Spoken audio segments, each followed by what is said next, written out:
Hello guys, welcome to VM auto parts. இன்றைக்கி நம்ம கடையில் என்ன பண்ணிகிட்ருக்கோன்னு பார்த்தீங்கன்னா R15 V2 ஒன்று ஃபுல் மாடிஃபிகேஷனுக்காக வந்திருக்கு கைஸ். இதில் என்னென்ன பண்ண போகிறோம் அப்படின்னு பார்த்தீங்கன்னா R6 டூம் போடணும். இந்த டேங்க் வந்து ரொம்ப பழைய மாடல் டேங்க், அதனால் ஃபிட்டிங்கே சரி இருக்காது. இந்த டேங்க் மாற்றணும். டெயில் வந்து கழட்டி பார்ப்போம், எதுவும் க்ராக் எதுவும் இல்லை அப்படின்னா வந்து நம்ம டெயிலு அதே டெயில் போட்டுடலாம். இல்லை உடஞ்சிருந்துச்சுன்னா டெயில் மாற்றிடலாம். இந்த டெயில் பார்த்தீங்கன்னா ஆல்மோஸ்ட் ஒரு 3 வருஷம் ஆயிடுச்சு போட்டு, நம்ம தான் பண்ணி கொடுத்தது. மீதி எல்லாம் பார்த்தீங்கன்னா வந்து வெளியே தான் பண்ணியிருக்காங்க. டேங்க் வெளியே வாங்கிட்டாங்க. அப்புறம் பார்த்தீங்கன்னா வந்து சைட் ஃபேரிங், இந்த டிசைனிங் இதெல்லாம் எங்கே பண்ணது பார்த்தீங்கன்னா தனா ஸ்டிக்கரில் பண்ணது. ஆக்சுவலி இவர் வந்து ஒரு 4-5 வருஷம் முன்னாடியே எனக்கு தெரியும். எப்படி தெரியும்னு பார்த்தீங்கன்னா, நானும் காலேஜ் படிக்கும்போது தனா ஸ்டிக்கரில் தான் வந்து ஸ்டிக்கரிங் எல்லாம் பண்ணிகிட்ருப்பேன். அப்போ இவரும் வருவார். அப்போ ஃப்ரெண்டாகி அதுக்கப்புறம் நான் ஷாப் வச்சதுக்கப்புறம் பார்த்தீங்கன்னா வந்து நம்ம கஸ்டமர் ஆகிட்டார். இந்த பெயிண்டிங் டிசைனிங்லாம் வந்து தனாவில் பண்ணது. இப்போ நம்ம என்ன பண்ண போகிறோம்னு பார்த்தீங்கன்னா வந்து ஃபுல் அண்ட் ஃபுல் இது பண்ண போகிறோம், கேண்டி கோல்டு. அதாவது லாஸ்ட்டாக நம்ம ஒரு R6 போட்டிருப்போம், அதில் வந்து கேண்டி கோல்டு பார்த்திங்கன்னா இதில் கொடுக்க போகிறோம். ஃபோர்க்கெல்லாம் பார்த்திங்கன்னா மேட் பிளாக் அடிச்சுட்டு நம்ம வந்து பாடி பார்ட்ஸ் மெயினாக வந்து கேண்டி கோல்டு. அதுக்கப்புறம் பார்த்திங்கன்னா வந்து R6 side fairing with under belly. அதுக்கப்புறம் வந்து R6 டூமு, டெயிலு, டேங்க்கு. டெய்லி எனக்கு தெரிஞ்சு அதே டெயில் போட்டுடலான்னு நினைக்கிறேன். பார்ப்போம். இல்லை ப்ரோ, போயிடுச்சு ஃபுல்லாக வந்துச்சா. அப்போ வந்து டெய்லில் மாற்றிடலாம். ஏன்னா 3 வருஷம், நான் 3 வருஷம் ஆகுது. இது வந்து ரீமோல்டிங் பண்ணோன்னா பண்ணலாம், ஆனால் எல்லாமே ரொம்ப உளுத்து போச்சு. அதனால் வேறு போட்டுக்கலாம். இந்த டெயிலில் என்ன ஒரு பெனிஃபிட்னால் வந்து R15 V2 வச்சுருக்கவங்களுக்கு தெரியும்.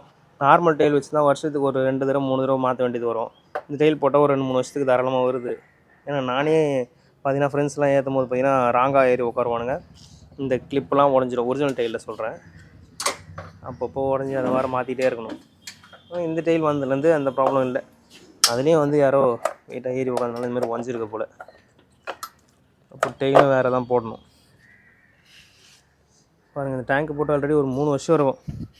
எப்பயோ பார்த்து பாருங்கள், ஃபுல்லாகவே வந்து டஸ்ட்டாக இருக்குது. இது நம்ம வந்து விஎம் ஆட்டோ பார்ட்ஸ் போட்டுடலாம். Coming soon.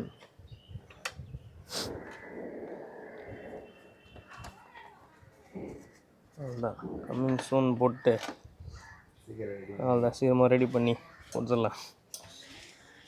எக்ஸாஸ்ட்லாம் நம்ம தான் போட்டோம். எக்ஸாஸ்ட்டு இதில் வெளியே பண்ணனா பார்த்தீங்கன்னா வந்து டேங்க்கும் அண்டர் பெல்லி மட்டும் வேறு ஒரு ஷாப்பில் வாங்கியிருந்தாங்க. அப்புறம் பெயிண்டிங் வந்து ஒரிஜினல் பெயிண்ட்டு தான் பண்ணியிருந்தார். இப்போ பண்ண பெயிண்ட் இது பாருங்கள். ஸ்டிக்கர்ஸ் எல்லாமே ஸ்டிக்கர் வச்சு கிளியர் வச்சுருக்காங்க. இது நம்ம ஃபுல்லாகவே இப்போ தேய்ச்சி எடுக்கணும். கிளியரும் பார்த்திங்கன்னா அந்தளவுக்கு குவாலிட்டியான கிளியர்லாம் இல்லை, ஒரு மாதிரி பேத்துட்டு வருது. அதனால் ஃபுல்லாகவே பார்த்திங்கன்னா இப்போ தேய்ச்சி இந்த பிளாஸ்டிக்கை வந்து பழைய கலருக்கு ஓரளவுக்கு எடுத்துகிட்டு வந்தால் மட்டும்தான் வந்து நம்ம அடிக்கிற பெயிண்ட் வந்து நல்லா ஃபினிஷிங்காக வரும். நான் பாருங்கள், பட்டிலாம் கூட பார்க்காம அப்படியே அடிச்சுட்டு. ஆமாம், இது தேவையில்லை தான். இது தேவையில்லை, இது தேவையில்லை, இது தேவையில்லை. இந்த மாதிரி தான் எதனா பேசும்போது வந்து டப்பு நம்மளை மொக்க பண்ணிடுறான். ஆமாம், அவன் சொன்னதுக்கு அப்புறம் தான் தோணுது. ஏன்னா நம்ம வந்து சைடு ஃபேரிங் போட போகிறோம், R6 சைடு ஃபேரிங். அதனால் வந்து இது தேவைப்படாது. அப்போ ஈஸி தான் வேலை.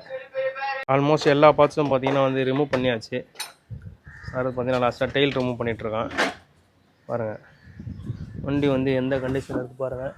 இது நம்ம வந்து ஃபுல்லாகவே இன்ஜின் ஃப்ரேம் சேஸ் பெயிண்டிங்லாம் பார்த்திங்கன்னா மேட் பிளாக் பண்ண போகிறோம். கஸ்டமர் வந்து பெருசாக சொல்லலை. பாடி கிட்ட வந்தோடனே ஃபிட் பண்ணி காமிக்கிறோம். பாடி கிட்ட வந்து ஃபிட் பண்ணிடலாமா? First fitting. Very good. First fitting பண்ணிவிட்டு காமிக்கிறோம் எப்படி இருக்குது. மைக் வேணுமா? பேசுறியா? வணக்கம், நான் தான் உங்கள் ரோசி சரத். பேசி ரொம்ப நாள் ஆகுது, அதனால் வந்து மறந்துட்டேன். எல்லோரும் எப்படி இருக்கிறீங்க? நம்ம வீடியோவை தொடர்ந்து பார்க்குறேங்க எல்லோரும் கமெண்ட்டில் ஹாய்னு ஒரு மெசேஜ் ஒன்று போடுங்க. ஓ ஆமாவா, சாரி நண்பர்களே, மன்னித்து கொள்ளுங்கள். ஆமாம்,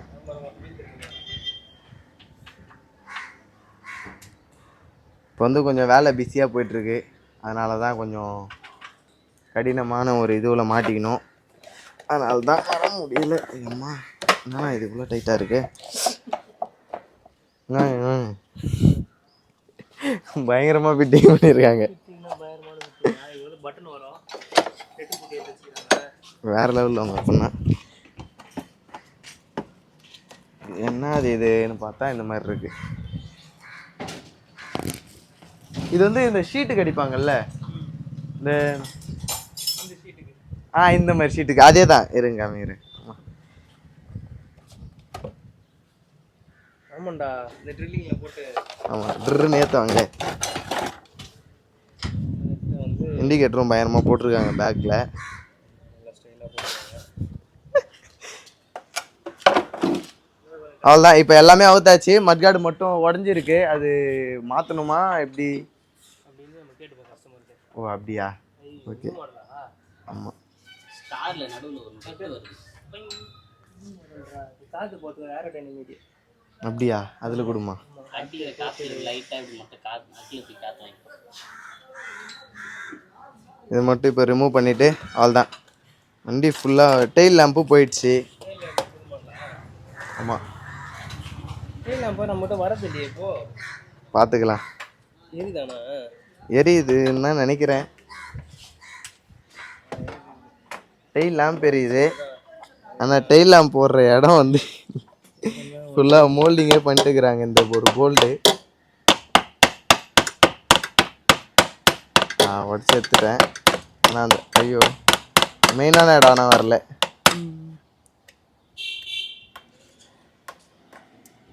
சரி பார்த்துக்கலாம், வேணா ஒரு வழி பண்ணுவோம்.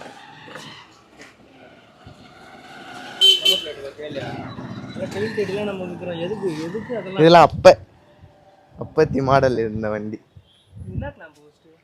தெரியல, செஞ்சுருக்காங்க. நம்பர் பிளேட்டே ஃபுல்லாக செஞ்சுருக்காங்க போல். கைஸ் வீட்டு பார்த்தீங்கன்னா வந்து பாடி பார்ட்ஸ்லாம் ரெடி பண்ணிட்டோம். ப்ரைமர்லாம் அடிச்சு பட்டிலாம் பார்த்தாச்சு. இப்போ பார்த்தீங்கன்னா வந்து ஃபிட்டிங் பண்ணிகிட்ருக்கோம். எப்பவுமே வந்து பெயிண்ட் பண்ணுறதுக்கு முன்னாடியே வந்து ஃபிட் பண்ணுறது தான் பெஸ்ட்டு. ஏன்னா மாட்டி பெயிண்ட்லாம் அடித்து முடிச்சுட்டு அப்புறம் ட்ரில்லிங்லாம் பண்ணால் அங்கே ஸ்க்ராச்சஸ்லாம் ஆகிடும். அதனால் வந்து ஃபஸ்ட்டு ஃபிட் பண்ணிடுறோம். பாருங்கள் டெயிலும் ஃபிட் பண்ணியாச்சு. பக்கம் கழட்டியிருக்கோம். மீதி பார்ட்ஸ்லாம் காட்டுறோம் பாருங்கள். R6 சைடு ஃபேரிங்கு, அப்புறம் வந்து R1 டேங்க்கு, R6 டூம் வருது, R6 டெயில் கிட்டு. இந்த வண்டி பார்த்தீங்கன்னா வந்து கோல்டு வீல்லாம் பார்த்தீங்கன்னா கோல்டு அடிச்சாச்சு. இந்த கோல்டே பார்த்தீங்கன்னா தான் பாடிக்கு ஏற்ற போகிறோம். ஆல்ரெடி பார்த்தீங்கன்னா நம்ம வந்து ஒரு V3 R6 கிட்லாம் மாட்டி பண்ணியிருப்போம். அதேமாரி தான் வந்து இதுவும் பண்ண போகிறோம். டிசைன்ஸ் வேறு மாதிரி பண்ணலான்னு இருக்கோம். 2 கேலிபர் பார்த்தீங்கன்னா ஆல்ரெடி கோல்டு இருக்குது. ஆனால் அதெல்லாம் இப்போ மேட் பிளாக் பண்ணிடுவோம். 4க்கும் மேட் பிளாக் பண்ணிடுவோம். பேக் வீல் மட்டும் கோல்டு, ஃப்ரண்ட் வீல் கிளாசி பிளாக்கு. மற்ற பாடி பார்ட்ஸ் எல்லாம் பார்த்தீங்கன்னா கோல்டு வித் பிளாக்கில் வரப்போகுது. அதாவது மேஜராக வந்து கோல்டு தான். ஒரு 2-3 இடம் மட்டும் அந்த டேங்க்கில் ஹாஃப் போர்ஷனு அந்தமாரி சின்னதாக மட்டும் பிளாக் வரப்போகுது. அப்புறம் ஃப்ரேம் இன்ஜின் பெயிண்டிங்லாம் ஆஸ் யூஸ்வல் பார்த்தீங்கன்னா வந்து மேட் பிளாக் பண்ணிடும்.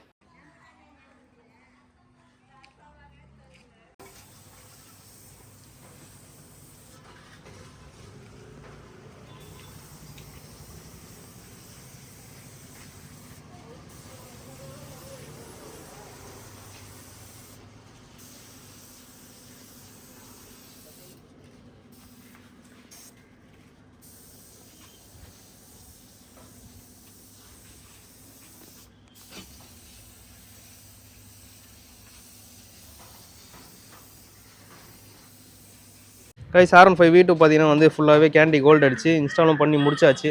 சின்ன டிசைன்ஸ்லாம் கொடுத்துருக்கோம்.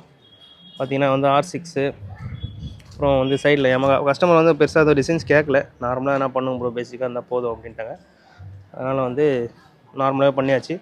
பேக்கில் பார்த்தீங்கன்னா ப்ரோடியூஸ் போட்டிருக்கோம். இது என்னென்ன பண்ணியிருக்கோம், என்ன ப்ரைஸ் ஆச்சுன்னு சொல்கிறேன் பாருங்கள். பெயிண்ட் லுக் பாருங்கள் ஃபஸ்ட்டு.